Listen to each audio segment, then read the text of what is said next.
ವಿದ್ಯುತ್ ಶಕ್ತಿ ಕಂಪನಿಗಳ ಖಾಸಗೀಕರಣ ವಿರೋಧಿಸಿ ಸಾಂಕೇತಿಕ ಪ್ರತಿಭಟನೆ. ರಾಜ್ಯದಲ್ಲಿ ವಿದ್ಯುತ್ ವಿತರಣಾ ವ್ಯವಸ್ಥೆಯನ್ನು ಖಾಸಗಿ ಕಂಪನಿಗಳಿಗೆ ನೀಡುವ ಪ್ರಸ್ತಾವನೆಗೆ ವಿರೋಧ ವ್ಯಕ್ತಪಡಿಸಿ ಬೆಸ್ಕಾಂ ನೌಕರರ ಸಂಘದ ವತಿಯಿಂದ ಪಟ್ಟಣದ ಬೆಸ್ಕಾಂ ಕಚೇರಿ ಆವರಣದಲ್ಲಿ ಸಾಂಕೇತಿಕ ಪ್ರತಿಭಟನೆ ನಡೆಸಲಾಯಿತು. ಈ ಸಂದರ್ಭದಲ್ಲಿ ಮಾತನಾಡಿದ AWM ಸಿ ರಾಜಶೇಖರ್ ಅವರು ಮುಂಬೈನ ಟಾಟಾ ಪವರ್ ಕಂಪನಿ ಲಿಮಿಟೆಡ್ ಕರ್ನಾಟಕದಲ್ಲಿ ವಿದ್ಯುತ್ ವಿತರಣಾ ಪರವಾನಗಿ ಕೋರಿ ಸಲ್ಲಿಸಿರುವ ಅರ್ಜಿಯನ್ನು ರಾಜ್ಯ ಸರ್ಕಾರ ತಿರಸ್ಕರಿಸಬೇಕು ಅಂತ ಆಗ್ರಹಿಸಿದರು. ವಿದ್ಯುತ್, ನೀರು ಹಾಗೂ ಇತರೆ ಸಾರ್ವಜನಿಕ ಸೇವೆಗಳು ಸರ್ಕಾರದ ಅಧೀನದಲ್ಲೇ ಇರಬೇಕು ಎಂಬುದು ಡಾಕ್ಟರ್ BR ಅಂಬೇಡ್ಕರ್ ಅವರ ದೂರದೃಷ್ಟಿಯ ಚಿಂತನೆಯಾಗಿದ್ದು, ಖಾಸಗೀಕರಣವು ಜನವಿರೋಧಿ ನೀತಿಯಾಗಲಿದೆ ಅಂತ ಹೇಳಿದರು.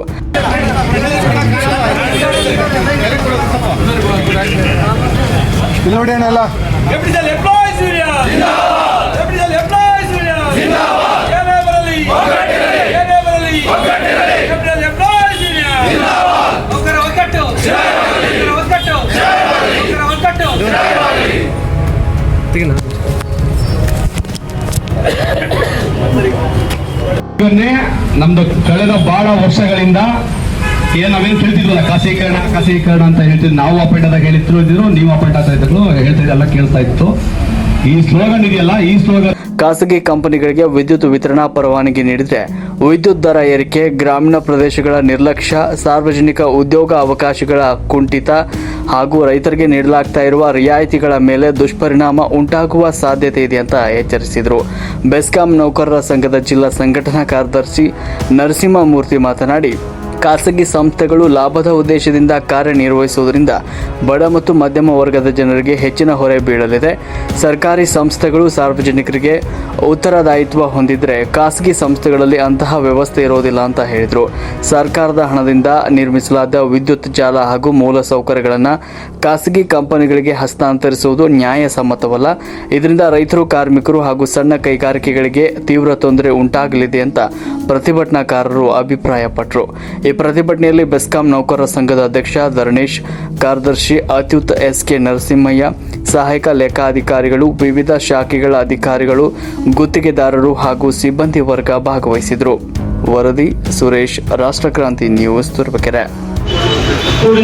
ಎಲ್ಲ ಪದಾಧಿಕಾರಿಗಳೇ, ಏನು ತುರುವೇಕೆರೆ ಎಲ್ಲ ನಮ್ಮ ಸೆಕ್ಷನ್ ಆಫೀಸರ್ಗಳೇ, ಸಿಬ್ಬಂದಿ ವರ್ಗದವರಿಗೆ, ಅವರೇ, ಎಲ್ಲ ನನ್ನ ನೌಕರ ಮಿತ್ರರೇ, GOP ಮಿತ್ರರೇ, ಹಾಗೆ ಗುತ್ತಿಗೆದಾರರೇ, ಜೊತೆಗೆ ಏನು ಇವತ್ತು ಸುದೀರ್ಘವಾಗಿ ನಾವು ಏನು ಪ್ರತಿಭಟನೆ ಮಾಡ್ತೀವಿ ಅದನ್ನ ಸಂಘಟಿಸಿದಂಥ ಎಲ್ಲ ನನ್ನ ಮಾಧ್ಯಮ ಮಿತ್ರರೇ, ನಾವೆಲ್ಲ ನೋಡಿದ್ರಿ, ಇದು KEBಯಿಂದ ಬೆಳೆದು ಬಂದ ಸಂಸ್ಥೆ ಇದು. ಏನು ನಮ್ಮ ಮುಂಚೆ ಮುಂಚೆಯಿಂದಲೂ ನಾವು KEBಯಲ್ಲಿ ಕೆಲಸ ಮಾಡ್ತಾ ಇದ್ವಿ. ಇದು ಒಂದು ಪುಟ್ಟ ಕುಟುಂಬ, ಒಂದು ಮನೆ ಇದ್ದಂತೆ. ಈ ಮುಂದೆ KEB ಒಮ್ಮೆ ನಂತರ ಒಂದೇ ಕುಟುಂಬನ ನಾವು ಎಸ್ಕಾಂಗಳಾಗಿ ಡಿವೈಡ್ ಮಾಡಿದ್ವಿ. ಸೊ ಈಗೇನಾಗಿದೆ, ಈಗ ಆಲ್ರೆಡಿ ನಾವು ಮನೆ ಕಟ್ಟಿಕೊಂಡು ವಾಸವಾಗಿ ಕೆಲಸ ಮಾಡ್ತಾ ಇದ್ದೀವಿ. ಆ ಮನೆ ಯಾರೋ ಒಬ್ಬರು ಅಂತ ಇಲ್ಲ, ಇದು ನನ್ನ ಮನೆ, ನನಗೂ ಈ ಪಾಲು ಅಂತ ಕೇಳ್ತಾ ಇದ್ದು ತುಂಬ ಘೋರ ಅನ್ಯಾಯ. ಏನು ನಾವು ಇಷ್ಟೊಂದು ಜನ ನಮ್ಮ ಪೂರ್ವಜರು ಇವೆಲ್ಲ ನೋಡಿದರೆ ಕರೆಂಟ್ ಸಾಮೂಹಿಕ ನಾಲ್ಕು ಅವಧಿ ಯಾರು ಈ ಪ್ರೈವೇಟ್ ವ್ಯವಸ್ಥೆ ಯಾರೂ ಇಲ್ಲ. ನಮ್ಮ ಪೂರ್ವಜರು ತುಂಬ ನೀವೆಲ್ಲ ನೋಡಿದ್ರಿ. ನಮಗೆ ಬಂದಿದ್ದ ಪತ್ರಿಕೆ ಬಂದಿದ್ದಲ್ಲಿ ಜೋಗದಿಂದ ಸಮತಟ್ಟದಿಂದ ಎಲ್ಲ ಘಟ್ಟಗಳಲ್ಲಿ ಬಂದಿರೋ ಲೈನ್ನ ಅಷ್ಟೊಂದು ಕಷ್ಟಪಟ್ಟು ಕಟ್ಟಿದಂಥ ಈ ಮನೆಯ ಪೂರ್ವಜರು ಇವತ್ತು ಯಾರೋ ಖಾಸಗಿ ಬಂದು ಇಲ್ಲ ನಾನು ಈ ಮನೆ ನಾನು ವಾಸವಾಗ್ತೀನಿ, ನನಗೆ ಅಪ್ಕೋಸಕ್ಕೆ ಅಂದರೆ ಎಂಥ ನ್ಯಾಯ? ತಾವೆಲ್ಲರೂ ನಮ್ಮ ನೌಕರ ಯೋಚನೆ ಮಾಡೋದು. ಇದು ನಮ್ಮ ಪೂರ್ವಜರು ರಕ್ತ ಸ್ಪರ್ಶಿ ಕಟ್ಟಿರೋ ಕಂಪ್ನಿ. ಇದನ್ನ ಬೇರೆ ಯಾರಿಗೂ ಬಿಟ್ಕೊಡೋದು ಬೇಡ ಅಂತಂದು ಇವತ್ತು ಈ ದ್ವಾರಸಭೆಯನ್ನ ಕರೆದಿದ್ದೀವಿ. ಸೊ ಇದು ಮೂಲ ಉದ್ದೇಶ ಇಷ್ಟೇ. ನಾವು ಏನು ಮಾಡ್ತಾ ಇದ್ದೀವಿ, ನಾವು ಯಾವ ವ್ಯಾಪಾರ ಮಾಡ್ತಾ ಇಲ್ಲ. ನಮ್ಮದು ಗೌರ್ಮೆಂಟ್ ಅಲ್ಲಿ ಅವರ ಅಡಿಯಲ್ಲಿ ಕೆಲಸ ಮಾಡ್ತಿದ್ದೀವಿ. ಅವ್ರು ಏನು ರೇಟ್ ಆಫ್ ಟ್ಯಾರಿಫ್ ಮಾಡ್ತಾರೆ ಅದನ್ನೇ ನಾವು ಕೆಲಸ ಮಾಡ್ತಿದ್ದೀವಿ. ಇಷ್ಟು ಮಟ್ಟಕ್ಕೆ ತಂದಿದ್ದೀವಿ. ಇಂಥ ಪರಿಸ್ಥಿತಿಯಲ್ಲಿ ಹೊರಗಡೆ ಬಂದು ನಾನು ಮಾಡ್ತೀನಿ ಅಂತಂದ್ರೆ ಅದು ಸಾಧ್ಯ ಇಲ್ಲ. ಜೊತೆಗೆ ಇದರಿಂದ ಯಾರಿಗೆಲ್ಲ ಅನುಕೂಲ, ಸಿಬ್ಬಂದಿ ಬಿಡಿ, ಎಲ್ಲರೂ ನಾವು ಯುವಕರಿದ್ದೀವಿ, ಕೆಲಸ ಮಾಡ್ತೀವಿ, ನಮ್ಮ ಕೆಲಸ ನಾವು ಮಾಡ್ತೀವಿ, ನಮ್ಮ ಶಕ್ತಿಯನ್ನು ತೋರಿಸ್ತೀವಿ, ಇಷ್ಟು ದಿನ ತೋರಿಸಿದ್ವಿ, ಮುಂದಿನ ತೋರಿಸ್ತೀವಿ, ಕೆಲಸಕ್ಕೆ ಆಗೋದಿಲ್ಲ. ಬಟ್ ಸಾರ್ವಜನಿಕರಿಗೆ ಏನಾಗ್ತಾರೆ, ಸಾರ್ವಜನಿಕರು ಇದನ್ನ ನಾವು ಅರಿವು ಮೂಡಿಸ್ಬೇಕಾಗಿದೆ.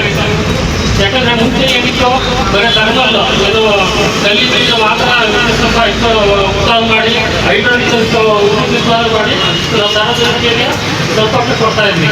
ಆದರೆ ಇಷ್ಟು ಜನ ಏನು ನಮ್ಮ ಹಿರಿಯರು ನಮ್ಮ ಟೆಕ್ನಿಕಲ್ ಟೀಮ್ ಆಗಿ ಆಗಿರೋದು ನೀವೆಲ್ಲ ನೋಡಿದ್ರೆ ಪಾವಗಡಲ್ಲಿ ಸುಮಾರು 2,500 ಮೆಗಾವಾಟ್ ವಿದ್ಯುತ್ ನಾವು ಉತ್ಪಾದನೆ ಮಾಡ್ತಾ ಇದ್ದೀವಿ. ಇದು ಏನು ಎಲ್ಲಿಂದ ಬಂತು ಖಾಸಗಿ ಮಾಡಿದ್ವಿ ಅದನ್ನ ನಮ್ಮ ರಾಜ್ಯ ಸರ್ಕಾರದ ಒಂದು ಪ್ರಾಜೆಕ್ಟ್ ಇತ್ತು.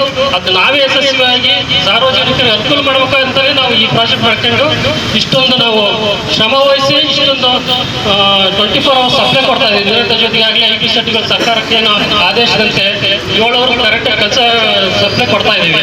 ಆದರೂ ಸಹಿತ ಇವಾಗ ನಮಗೆ ಬಂದಿದೆ ಇದರಲ್ಲಿ ಏನೋ ಒಂದು ಲಾಭ ಮಾಡ್ಬೋದು ಅಂತ ಒಂದು ಖಾಸಗಿಯವರು ಬಂದು ಹೊರಗಡೆ ಬರ್ತಾ ಇದ್ದಾರೆ. ಇದನ್ನು ನಾವು ತುಂಬ ಜಾಗೃತವಾಗಿ ಮುಂಜಾಗೃತವಾಗಿ ಈಗೆಲ್ಲ ಏನಿಲ್ದಂಗೆ ನಾವೆಲ್ಲರೂ ಅದನ್ನ ಶ್ರಮಿಸಿ ಅದಕ್ಕೆ ತಡೆಗಟ್ಟಬೇಕು. ಗ್ರಾಹಕರೇ ನಾವು ಗ್ರಾಹಕರು ಇದ್ರಲ್ಲ, ಎಸ್ಪೆಷಲಿ ರೈತರ ವರ್ಗಕ್ಕೆ ನಾವು ಇದನ್ನ ಬಂದ್ಬಿಡ್ಬೇಕಾಗಿದೆ. ನೀವೆಲ್ಲ ನೋಡಿದಿರಿ, ನಾವು ಗಂಗಾ ಕಲ್ಯಾಣ ಸುಮಾರು ವರ್ಷಕ್ಕೆ 200-300 ಗಂಗಾ ಕಲ್ಯಾಣ ಮಾಡ್ತಿದ್ದೀವಿ. ಸರ್ಕಾರದಿಂದ ಕೊಡೋದೆಷ್ಟು ಅವರು ಬರೀ 50,000 ರೂಪಾಯಿ.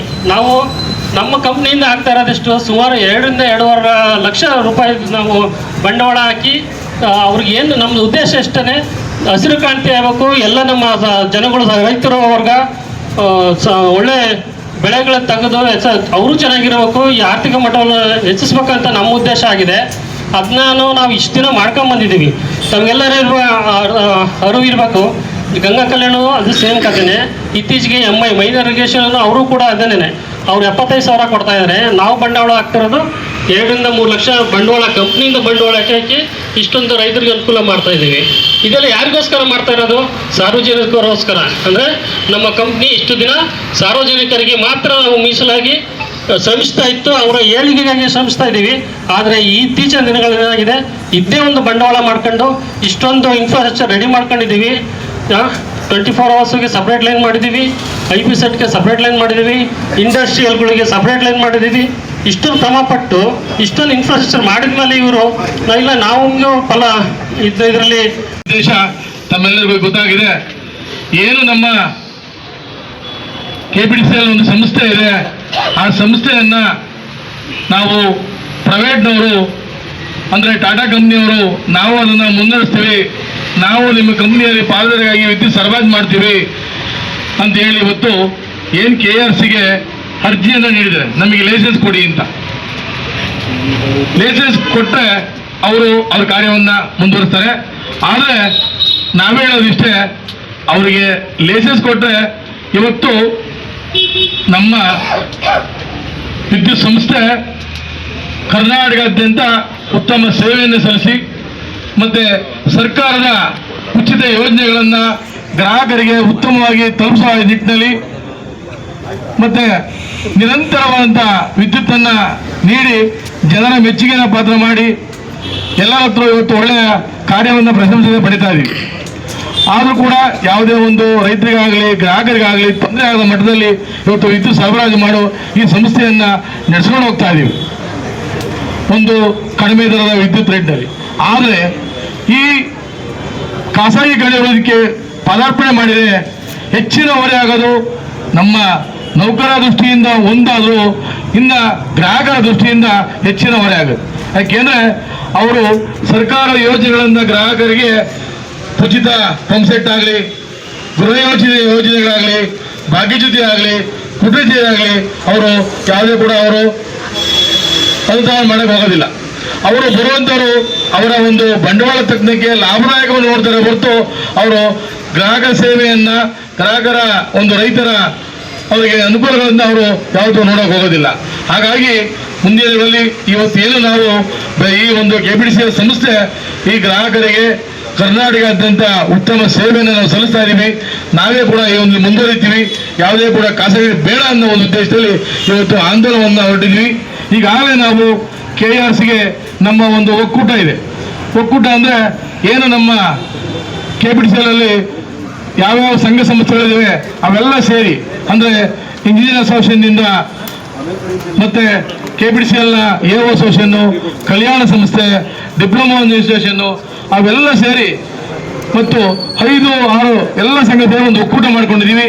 ಆ ಒಕ್ಕೂಟದ ಅಧ್ಯಕ್ಷರು ನಮ್ಮ ಸಂಘದ ಅಧ್ಯಕ್ಷರಾದ ಬಲರಾಮಣ್ಣವರು ಇರ್ತಾರೆ, ಕಾರ್ಯದರ್ಶಿಯವರು ನಮ್ಮ ಇಂಜಿನಿಯರ್ ಸಂಘದ ಅಧ್ಯಕ್ಷರಾದ ಕಾರ್ಯದರ್ಶಿ ಬಸವಣ್ಣವರು ಕಾರ್ಯದರ್ಶಿ ಆಗಿರ್ತಾರೆ. ಹಾಗಾಗಿ ಈ ಒಂದು ಒಕ್ಕೂಟ ಇವತ್ತು ಬಹಳ ಪ್ರಬಲವಾಗಿ ವಿರೋಧಿಸಿದೆ.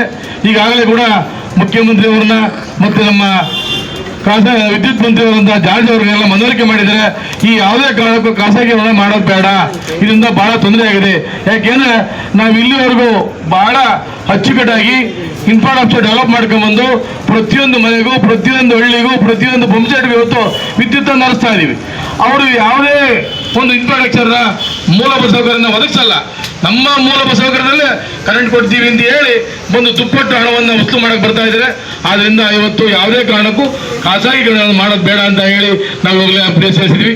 ಹಾಗಾಗಿ KRC ಅವರು ನೀಡಿರುವಂತಹ ಒಂದು ಅವಧಿ ಇನ್ನು ಈ ತಿಂಗಳು 23ನೇ ತಾರೀಕು ಅವಧಿ ಇದೆ. ಆಕ್ಷೇಪಣೆಗಳನ್ನು ಸಲ್ಲಿಸಕ್ಕೆ ಈ ತಿಂಗಳು 23 ಟೈಮ್ ಇರೋದ್ರಿಂದ ನಾನು ತಮ್ಮಲ್ಲಿ ಮನವಿ ಮಾಡ್ಕೊಳ್ಳೋದು ಇಷ್ಟೇ ಅಂತಂದ್ರೆ, ಎಲ್ಲರೂ ಸಹ ನೌಕರ ಬಾಂಧವರು ಗ್ರಾಹಕರಿಗೆ ಅರಿವು ಮೂಡಿಸಬೇಕಾಗಿದೆ. ತಾವೆಲ್ಲರೂ ಸಹ ಇವತ್ತು ಪ್ರತಿಯೊಬ್ಬ ಲೈನ್ಮೆನ್ಗಳು, ಪ್ರತಿಯೊಬ್ಬ ನಮ್ಮ ನೌಕರರು ಏನು ಇವತ್ತು ಗ್ರಾಹಕರಿಗೆ ಮನವರಿಕೆ ಮಾಡಿ, ದಯವಿಟ್ಟು ಗ್ರಾಹಕರೇ, ನಮ್ಮ ಸಂಸ್ಥೆ ಖಾಸಗಿ ಆದರೆ ನಿಮಗೆ ಬರುವಂತಹ ಸವಲತ್ತುಗಳು ಸಿಗೋದಿಲ್ಲ, ಆದ್ರಿಂದ ಈ ಸಂಸ್ಥೆಯನ್ನ ಖಾಸಗೀಕರಣ ಮಾಡೋದು ಬೇಡ ಅಂತ ಹೇಳಿ ಗ್ರಾಹಕರು ಇವತ್ತು ಮನದಟ್ಟು ಮಾಡಿ. ಯಾಕೆಂದ್ರೆ ಇವತ್ತು ಪ್ರತಿಯೊಬ್ಬ ಗ್ರಾಹಕರು ಇವತ್ತು ಆಕ್ಷೇಪಣೆ ಸಲ್ಲಿಸಲಿಕ್ಕೆ ಅವಕಾಶ ಇದೆ, ಮುಕ್ತವಾದ ಆಕ್ಷೇಪಣೆ ಸಲ್ಲಿಸಕ್ಕಿದೆ. ಆಕ್ಷೇಪಣೆ ಸಲ್ಲಿಸಿದ ನಂತರ ಅವರು ತೀರ್ಮಾನವನ್ನ, ಮುಂದಿನ ತೀರ್ಮಾನ ಆಗುತ್ತೆ. ಆ ತೀರ್ಮಾನ ಅದಕ್ಕೂ ನಾವು ಬದ್ಧವಾಗಿದ್ದೀವಿ. ಈ ನಮ್ಮ ಸಂಘ ಮತ್ತೆ ಫೆಡರೇಷನ್ ಮುಂದಿನ ದಿನಗಳಲ್ಲಿ ಯಾವುದೇ ತರ ಹೋರಾಟಕ್ಕೆ ಕರೆ ಕೊಟ್ಟು ತಾವೆಲ್ಲರೂ ಕೂಡ ಸಿದ್ಧರಾಗಬೇಕಾಗಿದೆ. ಆ ಸಂಘ ಮತ್ತೆ ಫೆಡರೇಷನ್ ಯಾವ ರೀತಿ ಹೋರಾಟ ಕರೆ ಕೊಟ್ಟು ಅದಕ್ಕೆ ನಾವು ಭದ್ರಾಗಬೇಕಾಗುತ್ತೆ.